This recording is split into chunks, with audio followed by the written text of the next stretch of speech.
प्रिय भक्तों, हरे कृष्णा। आज हम गीता प्रेस गोरखपुर कल्याण से सच्ची कथाएं सुनाने जा रहे हैं जो उसमें प्रकाशित होती हैं। और इस कथा का शीर्षक है मंत्र जप से पुत्र की प्राप्ति। ये लिख के भेजा है श्री घनश्याम शरण जी ने।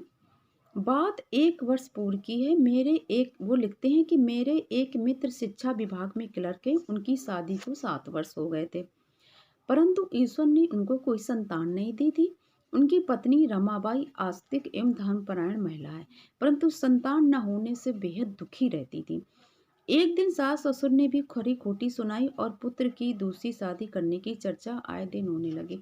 स्वाभाविक है कि जैसा कि घरों में होता है कि जैसे 6-7 साल हो गए तो सास ससुर भी गुस्सा आने लगे रमाबाई के ऊपर कि हमारे पुत्र नहीं है।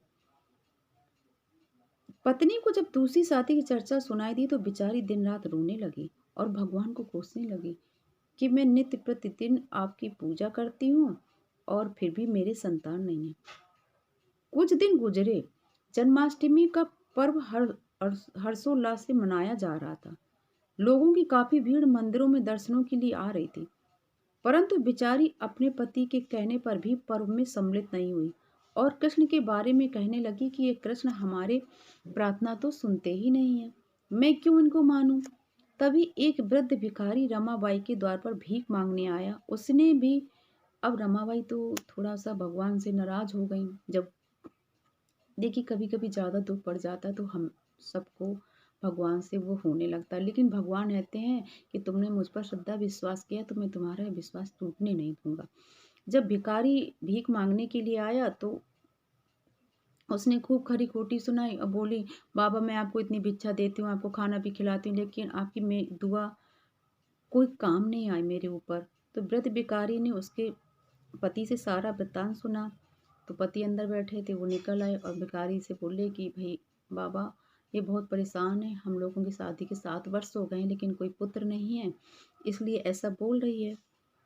तो पति ने से सारा वृत्तांत सुना। तो वृद्ध भिखारी बोला, यदि आपकी पत्नी रात भर जाग कर ओम नमो भगवते वासुदेव का जप करे, ओम नमो भगवते वासुदेवाय का जप करे तो कल्याण होगा। पति की सलाह से रमाबाई ने उपरयुक्त मंत्र का जप किया और साल भर में उसके एक सुंदर बच्चे का जन्म हुआ। अब रमाबाई कृष्ण की पक्की उपासक हो गईं और बच्चे का नाम भी उन्होंने वासुदेव रख दिया। सच है, ईश्वर पर विश्वास रखने से दुख दूर होता है। देखिए ऐसा है कि जब हम ईश्वर पर विश्वास करते हैं और वो जब विश्वास टूटने लगता है, कोई ऐसी परिस्थिति आ जाती किसी के ऊपर, तो भगवान फिर उस विश्वास को टूटने नहीं देते हैं।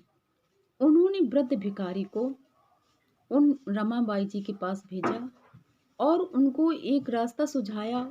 जैसा कि वो जानते थे कि सिर्फ एक रात भर जगकर उन्होंने ओम नमो भगवते वासुदेवाय मंत्र का बराबर जप किया तो उनको साल भर के अंदर पुत्र की प्राप्ति हुई। ये एक सच्ची घटना है और ऐसा नहीं है कि ये सिर्फ उन्हीं के लिए है। इसका उपाय प्रयोग सभी लोग कर सकते हैं पूर्ण आस्था विश्वास के साथ, और सबको संतान की पुत्र की प्राप्ति हो सकती है। हरे कृष्ण।